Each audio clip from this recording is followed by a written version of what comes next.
चंदेश्वर सिंह की पुत्री रानी कुमारी 16 वर्षीय बलीगढ़ पंचायत थाना रूनी सैदपुर निवासी ने आवेदन सौंपते हुए लिखा है, मैं अपने घर पर अकेले घर का काम कर रही थी तो हमारे ही ग्रामीण बिंदेश्वर साहब पिता रामा साह संध्या तकरीबन 8 बजे अपने हाथ में लोहे का तेज दबिया लेकर आया और बोला कि तुम हमारे साथ चलो, नहीं तो जान से मार देंगे। मना करने पर टेतरी देवी, मिंटू देवी सहित कुल 4 लोगों ने मुझे बाल एवं घसीटते हुए घर से बाहर खींच लिया, मेरे साथ मार पीट कर दुर्व्यवहार भी किया और बिंदेश्वर शाह के हवाले कर दिया।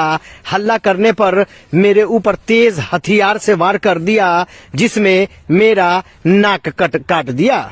हल्ला करने पर मेरे ऊपर तेज हथियार से वार कर दिया, जिसमें मेरा नाक कट गया।